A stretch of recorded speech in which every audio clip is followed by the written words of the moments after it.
Weewaawo ennaku z'omwezi ziri 5 omwezi gwa Kono omwaka 2024 nkwaniriza gonna omulabi w'amawulire agafa mu byobusuubuzi wano ku Smart 24 TV amanya n'eddoboozi Brian Alvins mugero okutuusaako emboozi z'akawungeezi k'olunaku olwaleero era nga sirinzeka ndine munnange nga bulijjo Nakawuki Winnie Buyinza mu lulimi ate olw'obubonero tukuŋŋaanyiza mangi nnyo kansooke nkuwe emitwe emikulu nkomewo tutandikiraawo.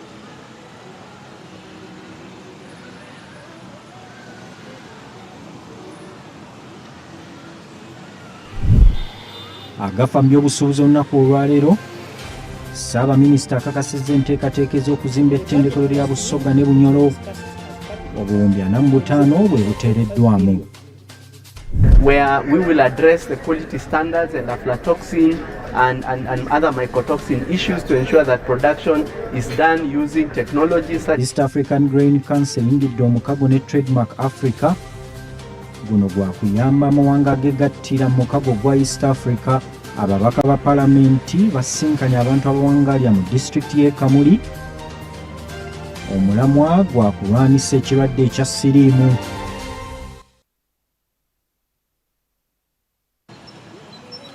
Waawo akulikayo ate mu mitwe emikulu tutandise n'emboozi ng'oluvannyuma lwa Palamenti ya Uganda ate okukuba ttooki mu mbalirira y'omwaka ejja omwaka 2024-2025 olunaku olwaleero twasobodde okwogerako n'abantu ab'enjawulo abali mu bizinesi y'okusaabaza abantu ababooda wamu n'abatakisi wamu n'abakola emirimu egy'enjawulo ku ngeri ki bo gye balabamu embalirira eno nangeri ki gyegenda okubakosaamu abasinga ku bo banyiikaavu olw'ebyo byayisiddwa.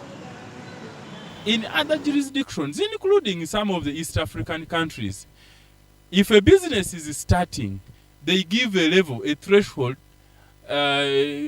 beyond which a business does not pay taxes. Now, for us here, you want to begin business, and when you begin business, you begin with acquiring space. Space includes land. Now, once you acquire land, here you now begin, in other words, you begin paying taxes before you begin business. Now, I thought that the logic of URA would really be to expand the tax base. Expanding tax base means helping or incentivizing people to open more businesses. But here is URA that is incentivizing people to run away from opening businesses. That's one. Number two, you cannot, for example, say that the day I am buying a share from a company is the day I am beginning to pay taxes. Then you're making me to avoid formal businesses, registration that they have been encouraging people to register. Number three, you see, we are talking about rental. When you talk about rental tax and so on that has been there, comes as a result of construction. Now, any increase in the amount of cement, you're increasing on the expenses to do with the building. Abali mu government abasinga obungi balyake bakuŋŋaanya ssente kyokka amazima fe abanaku ne zitatuyamba kati baagala okwongeza omusolo g'amazima kati olwedde oteeka amafuta mu tanka ofunako akasente katono ate nako bakakejjula wofuna obuzibu n'ogenda mu ddwaliro g'amazima olina okusasula oba oyagala toyagala. Another thing is perhaps on the government should do something about it. Kuba Uganda nga yo eggwanga ettonga nawe wooliraba okuŋŋaanya omusolo bazifuna kuba buli kantu akali mu Kampala bafunako omusolo. Teriyo omuntu akolera mu ggwanga lino atasasula. Oba omwana ozaalibwa mu lubuto osasula okuva mu lubuto lwa maama okutuuka wafuna olubuto okufuuka wazaalibwa g'amazima naye n'otuuka mu ddwaliro nga tewali wadde eddagala balitunda balina bukiriniki bwabwe bali. Ekirala ensonga eriwo ey'amafuta gavumenti gyerowooza okwongerako ssente kubanga embalirira ekyali mu bubage ffe ng'abatakisi egenda tukosa egenda tukozesa wawano nti emiwendo gy'entambula girina okulinnya mu buli ngeri yonna. Olwokukwata ku mafuta takisi erina kwongeramu kubanga amafuta gekozesa olunaku gabeera mangi ate nga buli woyongerako buli si takisi yokka egenda okwongeza na buli kintu ne sipeya gwenkozesa bagenda mwongeza ne saavisi bagenda gyongeza na buli kimu kigenda kwongezebwa. N'olwekyo tusaba gavumenti kuwedde amafuta agali ku bbeeyi era katunyigiriza kiwunzikira muntu wa bulijjo alina ffe kituwunzikiramu kitya lwa nsonga bwe twongeza omuntu wa bulijjo takisi ebaddeeko alootu ebbiri egenda kukola emu kubanga omuntu agenda kulekerawo okutambula tusaba gavumenti oba palamenti oba kati kiri mu palamenti etuyambe ensonga y'amafuta enejjongerako naddala dizero baffe ketukozesa ennyo dizero baleke mwongerako ssente olw'ensonga emmotoka etikka amanda emmotoka etikka amatooke eyaffe eya takisi ekozesa dizero okusinga weewaawo bwe tweyongerayo ate East African Grain Council eyingidde omukago ne Trademark Africa okusobola okubbulula ebyobusuubuzi mu mawanga amagatte agali mu mukago ogwa East Africa. Olwo nno kino kibasobozese okubunyisa pulojekiti eya Economic Recovery Activity Program eteekeddwamu ensimbi obukadde bwa $200 okumala emyaka 2 bwedde. Omusasi waffe abaddewo katulabe kikyatujjiddeyo. Mu kaweefube w'okuyamba omulimi mu mawanga aga East Africa omuli Uganda, Kenya, Tanzania, South Sudan n'amalala, aba East Africa Grain Council bakoze omukago ne Trademark Africa okusobola okubayamba okufuna mu byobulimi era nga waliwo pulojekiti ey'Economic Recovery Activity Program gye bataddemu ensimbi obukadde $200 ezigenda okubayamba mu kubasobozesa okuteekawo ebyo ebisaanidde okubayamba okwejja mu bwavu. Gavumenti n'abasuubuzi okubanga bye basuubula basobola obitunda mu mawanga amalala. Kakati partnerinze ne tukwatidde wamu ne East African Grain Council mu project yaffe gye tuyita Economic Recovery Reform Activity okubbulula ebyobusuubuzi mu kasooli mu grains zonna ne beans. Abasuubuzi bagenda kubanga one bafuna mweno project ne EAGC twagala nti bamala okukungula nti bye bakungudde babiyisa mu processes eziteeketeekeddwa so buli kimu kye bakungudde bakitunda tetugenda balina obbiyiwa oba obbisuula kubanga mulimu ebiwuka oba mulimu aflatoxins endala ezitasaanidde okubeeramu. So twagala buli kimu kye bakungudde bakitunde ate n'ekirala babeere nga bafunamu nnyo mu ssente kubanga bayinza okutunda Kenya, South Sudan, DRC bonabona baagala produce ya Uganda. Project gitulonchize leero ejja kuyamba abalimi abali mu value addition n'abasuubuzi kubadde tulina challenges nali obuzubuzubu omu exportinga ebirimi byaffe kasooli kawunga n'ebirala lwa omutindo kubanga obutale obweweeru n'obwomunda bwetaaga ebintu ebyomutindo. Kati project eno bajja kusomesa abalimi abasuubuzi n'abamakolero okutungula ebyomutindo. Ssenkulu wa East Africa Grain Council Gerard Masira agamba nti essira baakuliteeka mu kuyambako abalimi okubawa ku nsimbi okusobola okutumbula ebyobulimi ssaako n'okutondawo emirimu. The issue of quality, where we will address the quality standards and aflatoxin and other mycotoxin issues to ensure that production is done using technologies such as AflaSafe and others that address the aflatoxin situations, but also the handling of the grain from the farm to the storage and all through to the market so that it is not contaminated when it is en route to market. Thirdly, we will also be providing solutions around trade finance, because one of the challenges that is making it difficult for farmer groups and SMEs in Uganda to export in the region is lack of trade finance, where they need finance to be able to aggregate, pay off the farmers and trade out their products. Mukwogerako ne kubamu ku basuubuzi batubuulidde nti omukago guno gwakubayambako okutumbula omutindo. Waawo wetweyongerayo ate babaka ba paalamenti aba Uganda basisinkanya abantu abawangalira mu district y'e Kamuli Saako ne Buyende n'enteekateeka y'okulaba nga balwanyisa ekirwadde ekya siriimu. Bano bagamba nti ekirwadde kino kitwala ensimbi nnyingi mu kijjanjaba era nga gavumenti ekola obutaweera okulaba nga mwaka 2023 ekirwadde kino kifuuka olufumo. In Kamuli, we have realized that both the districts of Buyende and Kamuli, the prevalence rates were not so high, but the numbers are increasing. And the issues that have come out of this meeting is we are still having so many gaps in the area of parenting, whereby parents have actually relinquished and given up on their duties and roles as parents in molding the children into responsible young adults.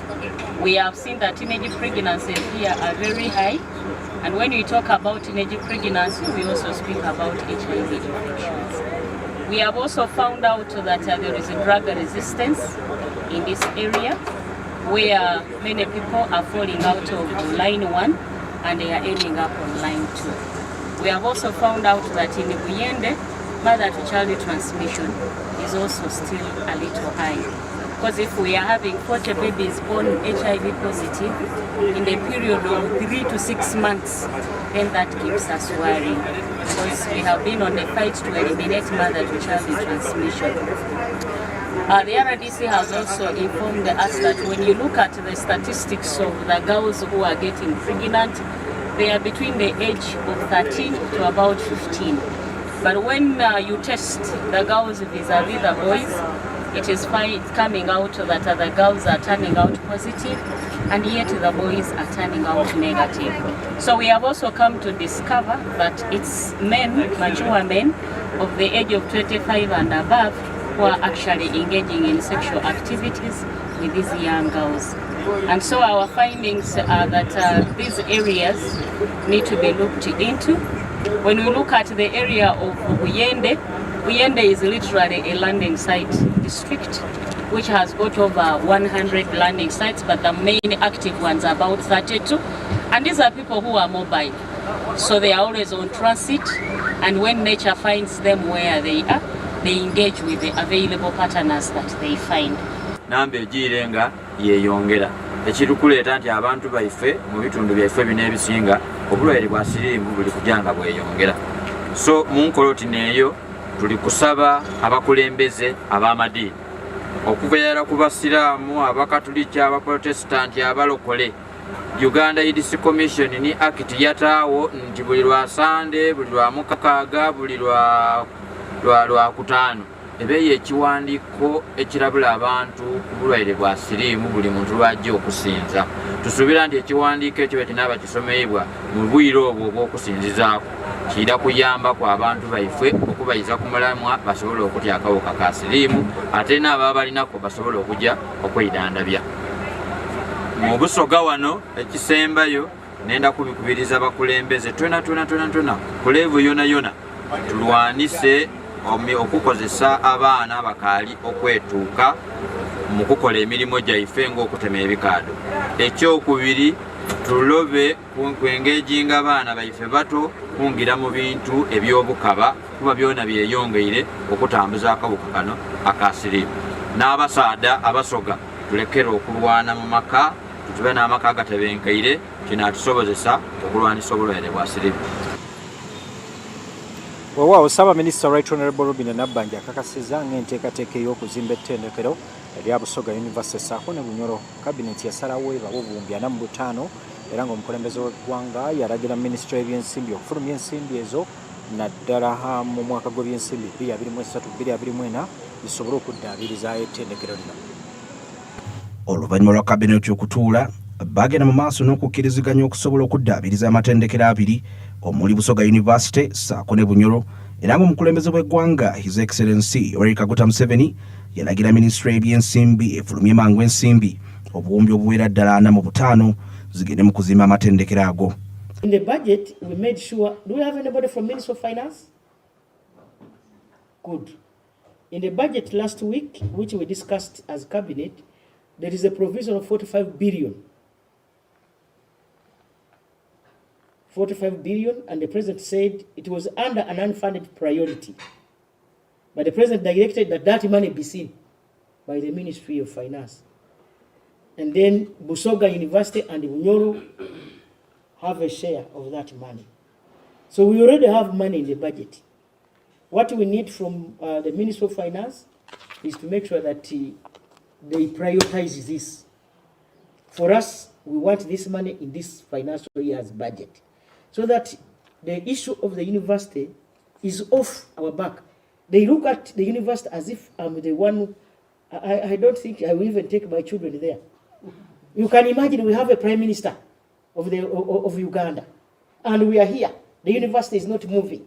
We have the Minister of Finance. Kazaija is always abused. At least for me, they abuse me. Okusinzira ku Bunyoro Parliamentary Caucus kulembera Professor Jacob Karubanga basalawo nti ettendekero lya Bunyoro University lizimbibwe kumpi Nebulera PTC oluvannyuma lw'okukizuula nti wagazi era nga balinawo ne eka 2 wabula wakyaliwo embiranye kwani anaabeera n'ekyapa. Principal Bulera PTC agamba nti wajja kubeerawo enkolagana ennungamu olwo basobole okugonjoola ebizibu eby'enjawulo.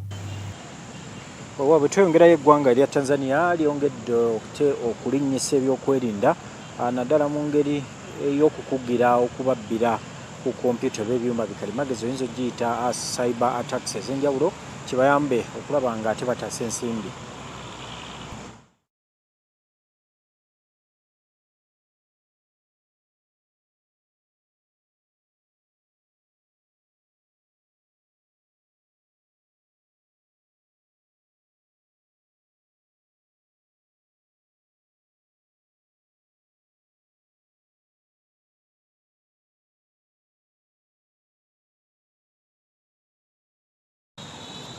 Kale eddakiika 19 zakata ku ssaawa mutukkirize tukutwale buterevu mu kanyomero kaffe aka obadde okimanyi obeeko n'ekyoyiga akawungezi k'olunaku olwaleero.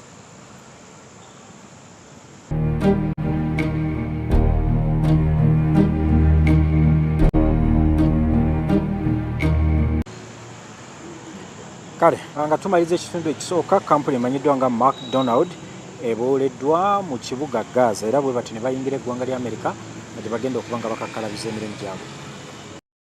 Ekitebe ekya McDonald's kigenda kutwala obwannannyini ku matabi gaayo mu Isirayiri oluvannyuma lw'okutunda mu nsi yonna okukosebwa bakasitoma olw'olutalo olw'e Gaza. Kampuni eno esangibwa mu Amerika yagambye nti egenda kugula franchise yaayo ey'emyaka 3 mu Isirayiri okuva mu kampuni eya Alonial Limited erina amaduuka 225 mu ggwanga. Kino kizza oluvannyuma lw'obusungu obw'amaanyi omwaka oguwedde McDonald's eya Isirayiri bwe yarangirira nga bwegenda okugaba emmere ey'obwereere empitirivu eri amagye g'eggwanga agalwanira e Gaza. Okugaba kuno kwaleetera abantu okwetooloola ensi yonna okusaba bakasitoma okwewala ebyokulya eby'amangu nga balumiriza kampuni eno nti eyamba okuwagira okutta abantu Abapalestine mu bungi. Isirayiri yeegana ebigambibwa nti yatta abantu n'emisango emirala egy'entalo era nga yatandika ebikwekweto eby'amagye mu Gaza okulwanyisa Hamas oluvannyuma lw'ekibiina eky'abatujju okutta abantu abawera ddala 200 n'okuwamba ebikumi n'ebikumi mu bikwekweto ebyakolebwa nga 7 Oktoba omwaka oguwedde. Wiiki eno minisitule y'ebyobulamu eddukanyizibwa Hamas mu Gaza yagambye nti omuwendo gw'abantu abattiddwa mu kikwekweto ekya Isirayiri kati gusukka mu emitwalo 3,300. Tekimanyikiddwa lwaki abakulembeze basazeewo okuyingira mu nsonga eza Isirayiri n'okkomya okugaba emmere ey'obwereere eri abasirikale Abayisirayiri olw'ensonga eno. Akulira ekitongole ekya Alonial Omer Padan yagambye nti McDonald's erina ekigendererwa eky'okumaliriza enteeseganya zino mu myezi egijja era ng'egenda kusigala ku bakozi baayo 5,000 mu ggwanga. Kampuni zino tezinnaba kwogera bisingawo ku ngeri gye zaggulamu. Kampuni endala mu nsi yonna omuli Starbucks ekola caayi nazo zigudde mu bikwekweto ebikwatagana n'olutalo oluzze mu myezi egiyise. Wewe eddakiika ziri 25 ezaketa ku ssaawa emu ey'akawungeezi ekitundu ekisooka bwe kitambudde kateeketeke ekitundu ekyokubiri. Ekitundu ekyokubiri nabaddeko mu mboozi ey'akafubo n'omwogezi owa TFC emanyiddwa nga ONC Office of the National Chairman ku nteekateeka gye balina okukulaakulanya abakyala n'abavubuka wano mu Kampala.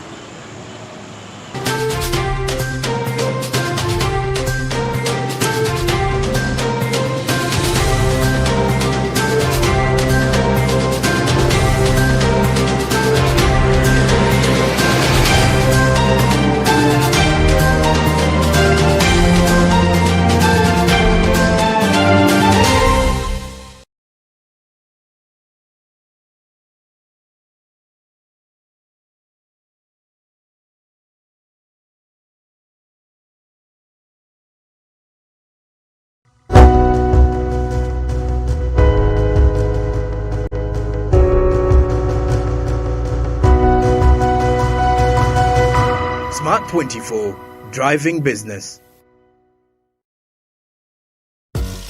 Mom vs. Wife is a cooking competition where we provide the food and the recipes and they get to cook. Guess the holy judges. Man who binds the two of them. A son to a man, a husband to a wife. Definitely, I'm going to win. Are you sure?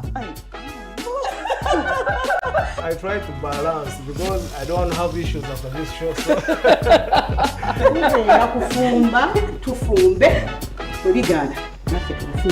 Nzikirizibwa okugamba nti byonna bimpomedde ng'osoose kubiri ate ng'olidde ku alaali onnaba wanguti.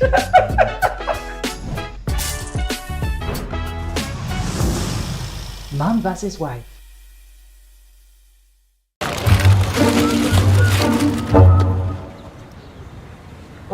Rachel Rich. The Queen Cobra, the password of the money, the original no spare parts, the 11th commandment, the question and the answer. Osmosis, manyo yagala sente naye nange siina. Ah no, sente sikikulu. Ennaku zino momo ensorting anytime. In fact mwanyinazi nawe kankusorting. Really? Nkuweereza endagiro y'okufuna looni ku momo. Nze wendi ku lulwo mpako bu chips. Bw'oba weetaaga looni olina MTN Momo weesortinge. Kozesa Momo app omanyiga *555# okufuna looni ey'amangu. Londako looni ekukolera okuva mu looni ez'ebika eby'enjawulo eziva mu bannaffe be tukolagana nabo. Nga tuli wamu tewali kitulema.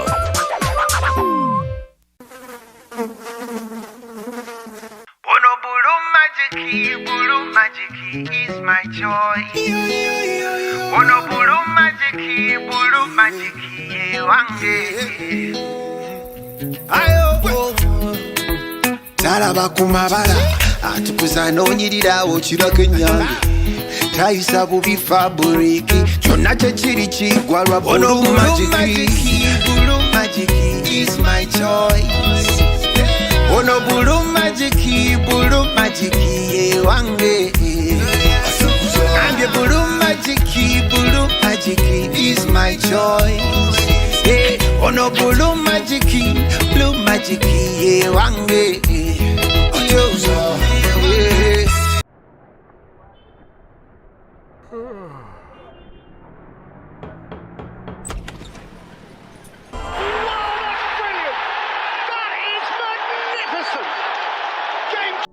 Luxury redefined at Seasand Hotel as you indulge in the splendor of elegant living fit for the royalty that you are.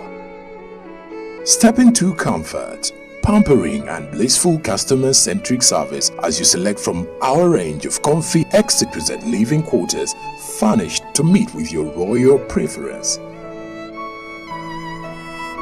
Surrounded by scenic beauty, our tropical setting allows you to escape the glamorous ordeal of city life. Our ambient green gardens will guide you to a place of revitalizing rest. The 3-star restaurant caters to your palate, serving your choice menu ranging from exotic cuisines to local delicacies. Our chefs will serve you full course meals for a truly out-of-this-world culinary experience. Our fully stocked bar to whet your throat. From renowned global brand whisks, brandies, gins, beers and wines to our locally celebrated beverages, you will not lack for any brewage. It's an all-new experience in the East at Seasand Hotel. So visit today at plot 15 to 19 Spire Road, Ginger, or contact us on +256 751 719 960 and +256 785 354 614 for reservations. Seasand Hotels, luxury redefined.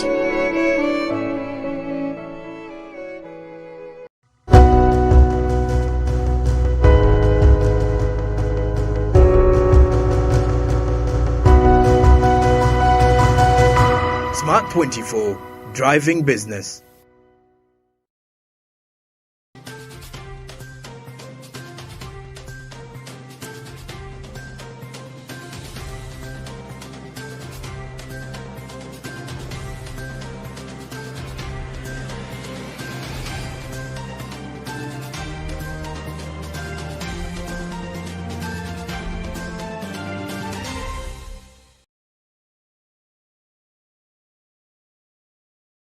twebale twegatako akawungezi k'olunaku olwaleero gwe omulabi waffe omulungi okyalaba amawulire agafa mu byobusuubuzi wano ku Smart 24 TV. Amanya n'eddoboozi nkyali Brian Alvins Mugerwa ng'era olunaku olwaleero tuze okulondoola ensonga y'abavubuka n'abakyala mu ggwanga lyattu Uganda oluvannyuma lwa buli muvubuka kati okubanga yeekwasa nti gavumenti tekoze kimala okulaba nga baterawo emirimu. Olunaku olwaleero ate mu mboozi ey'akafubo tulina omwogezi owa ONC oba Office of the National Chairperson okututangazaamu ezimu ku pillars oba oliawo enteekateeka bo ze bakoze okulaba nga babbulula omuvubuka ow'ensangi zino n'omukyala okuva mu bwavu. Mukama wange tusanyusa okuba nti otwegaseeko akawungezi k'olunaku olwaleero. Sewe n'esiimi okuba nga ndi ku DSTV. Smart 24. Okay. Briefly, tulina abavubuka bangi mu Uganda era nga abasinga abavuddeyo ne beekwasa nti baagala okukola ne gavumenti ekoze kimala kulaba nga ebateerawo emiwaatwa mwe basobola okuyita okukola emirimu wamu n'abakyala. Nteekateeka ki gye muyina oba pillars ki mweze muyimirirako nga ONC okulaba nga mukubiriza omuvubuka w'ensangi zino mu ngeri y'okwejja mu bwavu? Okusookera ddala nzikiriza neyanjule erinnya lyange nze Moses Kintu nga nze omwogezi wa Office of the National Chairman.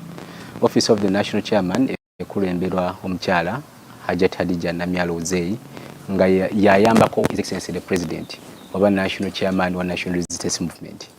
Okuba National Chairman wa National Resistance Movement buvunaanyizibwa bulala n'okuba President buvunaanyizibwa bulala. Kiba tulina omukisa nti ye chairman w'ekibiina ate akaseera ke kamu ye President wa Uganda. Ne Office of the National Chairman, NRM, it's an institution, it's a political party. Erina ssemateeka agifuga. Era abantu bangi kyotannaba kumbuuza nti lwaki National Chairman, lwaki Secretariat si eri mu kunnyonnyola kino.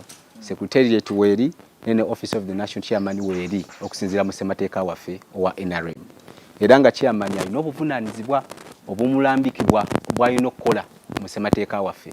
Okugeza alina obuvunaanyizibwa okulaba nga akola ekyo kyonna kyonna ekisaanidde okulaba nga promotinga principles oba nga promotinga pillars kwe tutambulira ennya eza National Resistance Movement, democracy, patriotism, social economic transformation n'okulaba nga tutunulira integration eyawamu nga East Africa nga bwetambula. N'ebyo byonna ebintu nga tubiteeka mu nkola, National Chairman alondebwa era akubwako akalulu oluvannyuma lwa buli myaka 5. Addayo n'asaba bannakibiina ba NRM ba delegates akalulu okumuwa obuyinza okulaba nga ayongera okuweereza ekibiina. Twebaza banna NRM, twebaza banna Uganda nti ddala bafaayo nnyo abo bali mu kibiina kya NRM, not all Ugandans. Kubanga bwe baba balonda National Chairman si buli munna Uganda nti akola ki kyamulonda. Naye ba delegates abali mu National Resistance Movement structures of leadership be balonda National Chairman. Tibamuwadde obwesige era nkakasa bajja kwongera okulaba nga bamuwa obwesige kuba ekibiina akikulembedde bulungi, tulaba direction gyakitwalamu yeyo ddala esaanidde oba gye tutunuulidde. Naye Office of the National Chairman, we are lucky nti emyaka gye tubeeredde mu buyinza 38 President waffe nga akulembera nga NRM, Bannayuganda batwesize bayongedde otuwa obuyinza era byonna ebizibu ebiriwo si bye ebizibu bye twalina nga twakatandika okukwata obuyinza. Olwaleero obuuza ku bavubuka ebbula ly'emirimu eryeyongedde because we have 75% of the population, they are young people. Naye ekyo tetukituukako nga accident. Waliwo akaseera in the 90s, 80 bwe twakwatira obuyinza abavubuka baafanga mangu. Population yali ntono nnyo. Twakwata eggwanga lino nga population is about 10 to 11 million people. But right now we are talking about 48 million Ugandans. It's not by accident nti bangi. N'ekyo kyonna kabonero ka buwanguzi. Butya eggwanga lino twalina kye tuyita 6 killer diseases, polio, tuberculosis. They could claim lives of children. Bangi abataafuna mukisa even to get to the age of 25 years. Nga bafa bato. Ne out of good policies of health. Kyovola batulina abaana bangi abali mu ggwanga. When you talk about the young people, ojja kwesanga abali below the age of 18. There are very many. It doesn't mean that they all 75% bonna bali above maybe 18 years. No. Many of them are young people. They are not in the productive age. They tunulya nti 21 years omuntu asobola okuba productive, asobola okuba alina kyakola. Naye tekijjawo fact nti be basinga obuki obungi. Abaana bano bwetwogerako abatalina mirimu abangi abasinga basomye.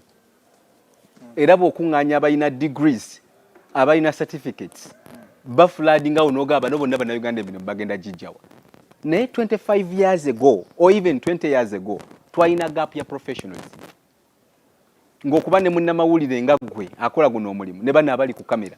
These are people we imported from Kenya who could come here and do that business. What a success story that now Ugandans are doing it themselves. Before we complain about the lack of jobs, let us appreciate the achievement of them now being qualified. We no longer look professionals. I was shocked by a scenario. Omwami omu yali mulwadde. N'atuukira dokita omuwano.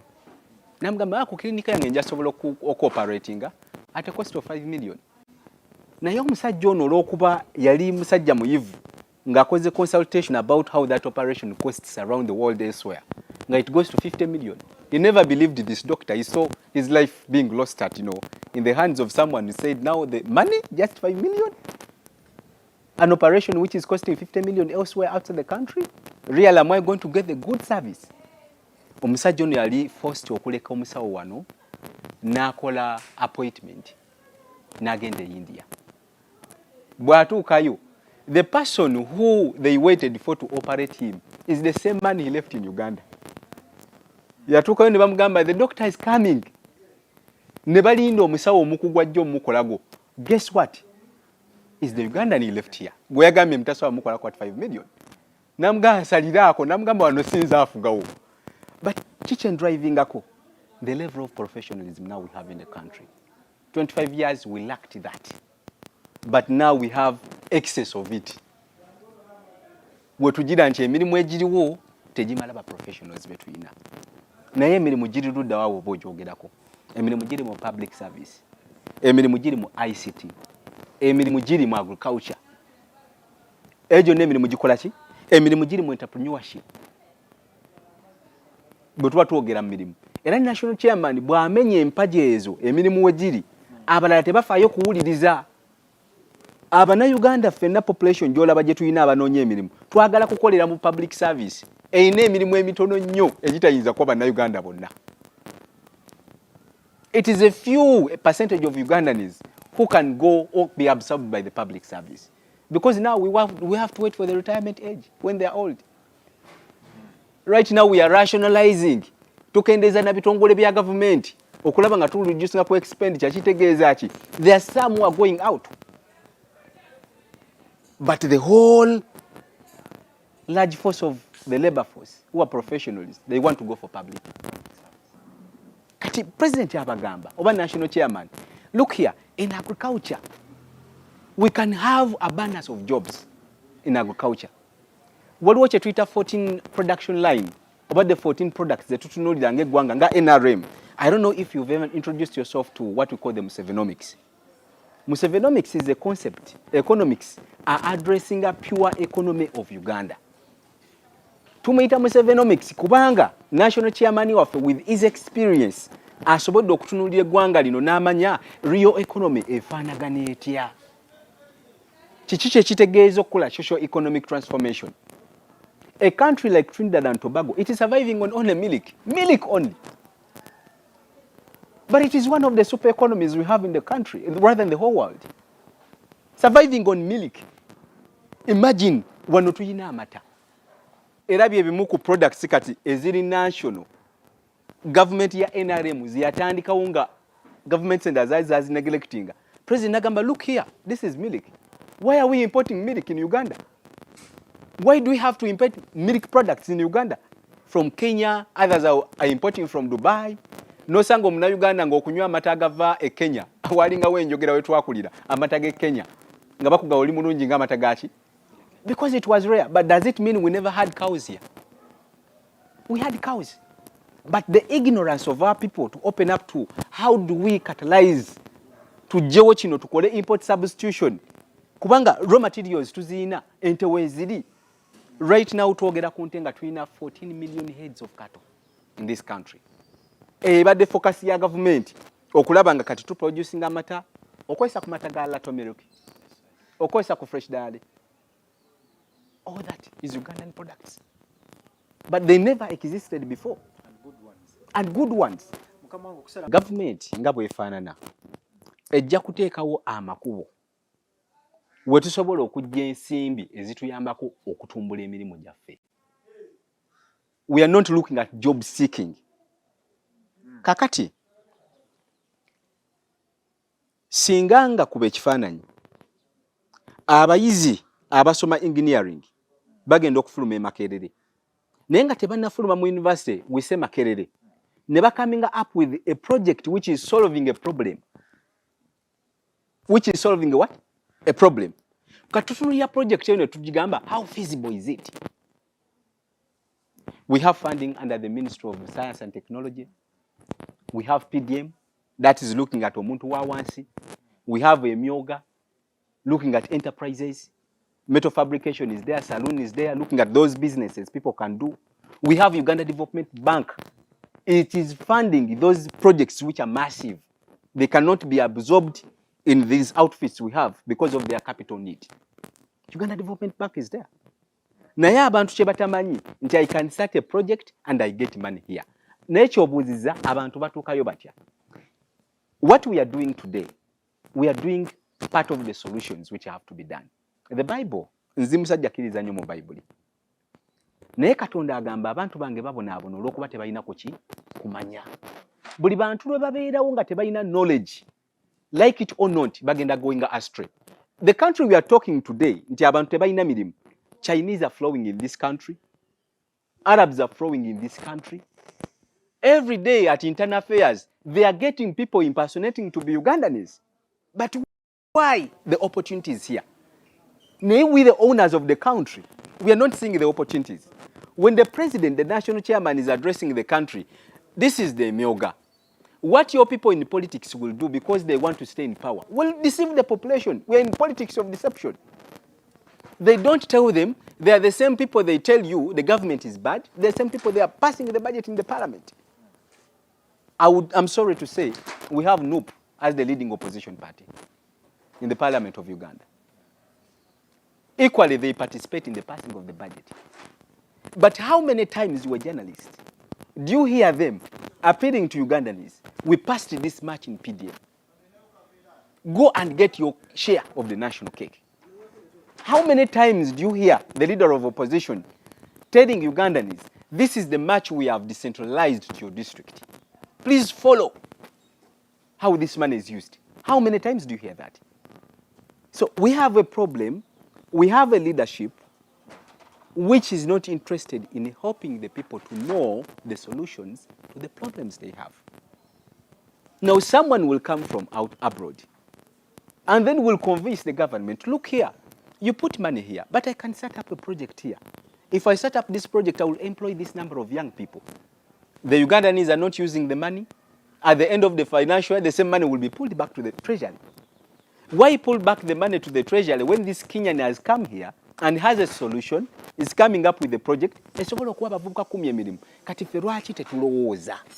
innovation part. Emirimu. Tetugenda kukeera kumacha jive mu ggulu jigwe. Nakugambye ffenna tetugenda kubaba commissioners in government. Ffenna tetugenda kubanga tuli mu government. Ekifo kibaye eki. Nga naye abantu abakyagala bali 100. Naye ekifo kye kimu nga senga omuntu atandisewo project eziri innovative. What I appeal to the professors at the universities, we need to lecture to our students to come up with projects. The job we do turns useless. Buli lwe tufulumya abantu bano nga tubasindika busindisi mu katale. Twejjako bujja buvunaanyizibwa nti tuba bafunye degree bagenzi. Let them leave the institution with projects. Nsanyukira nnyo ennaku zino mechanism gye bakozesa. Nze ndi product ya Ndejje. Naye waffe Ndejje okufulumya ng'omulina project gye mukola. Project eyo gye mukoze nga basuubira nti muvaayo ne product gye muteeka katale. Naye okugikola mugenda mu community ne mu scanning ne mumanya kizibu ki ekiri mu society. Olwo tutandika business ne tujjayo idea, mu idea ne tujjayo product. We are solving the problem in the public. Awe wafe sente. Esente teziva mu kukozesebwa. Gwe weebuuze omulimi afune sente mmeka ngali ku 4 acre model. Oli the national chairman all the time ngayogera ku kyabaita for ekamodo. If I grow my lusu kulwa amatoke nemba nente zange nnya zimpa manyuwa nenteeka waneno. Twogera ku ssente kati twogera ku buyigirize. Olusuku lw'amatooke bwe mba ntaddemu ebikolo byange tuyita bitoko bikolo kale katugaze ebitooke byange oluganda olutuufu endokwa zange endokwa nemba n'endokwa zange ekegenda mu endokwa mmeka. Let us assume 100 endokwa ezo ine endokwa 100 naye ogenda okungula amatooke go ekitooke kimu kisa amatooke ng'enkota 3 ogenda okungula season esooka nebo jaye enkota ye y'amatooke. Okay, nogamba buli nkota nyala gitunda emitwalo emeka ofuna sente meka. We are talking about money. Sibuyigirize abasajja betuwaana abagagga owulya ku kibiina kye bayita abagagga kwagalana pozi abayina edduguli baliko bameka.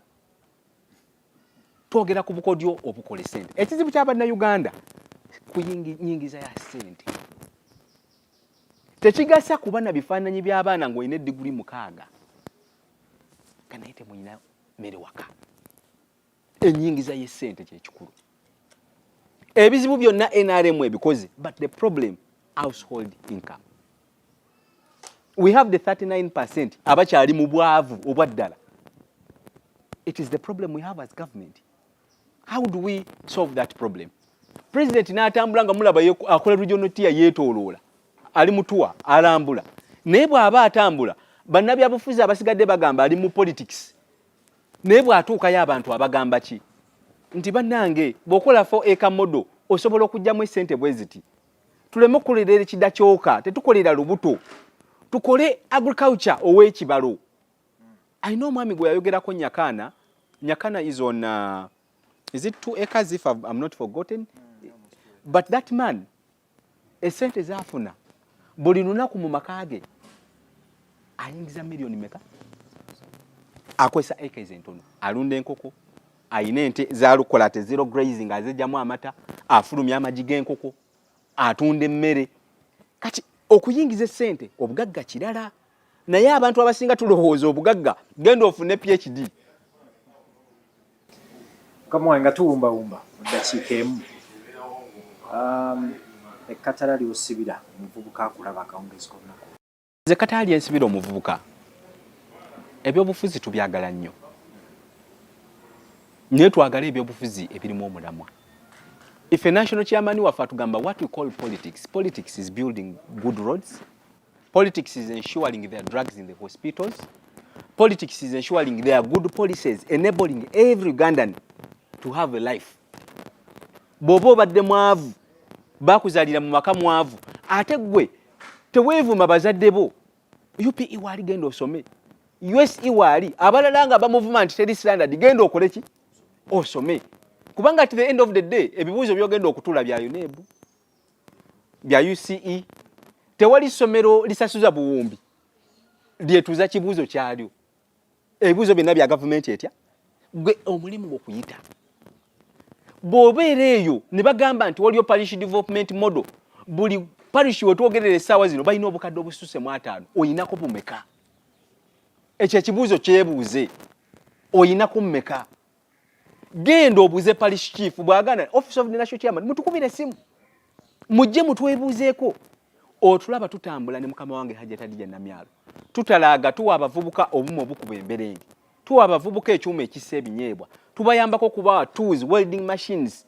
okulaba nga batumbula egyo emirimu gye bakola okugyamu essente kubanga omuvubuka togenda kweyagala okuggyako ng'olina akasente k'ofuna buli lw'ozuuka ku makya weebuuze poliisi za gavumenti zino eziriwo nfunako ki omugabo gwange guli ludda bwe tunaakola ekyo essaawa y'ebyobufuzi eby'obululu weeri naye obululu bwa kaseera n'essaawa y'okukola weeri mwatuwa obuyinza tubaweereze tutaddewo programs muzettaniremu bwe munaakola ekyo nze sifaayo oba olonda national chairman nze sifaayo oba owagira NRM ife kyetufa oyina kyokola oyina products gy'oteeka katale oyina essente zoyi kuba oba ne ssente manya oyogera ku economy by'owagira biba tebinkwatako as long as you are productive.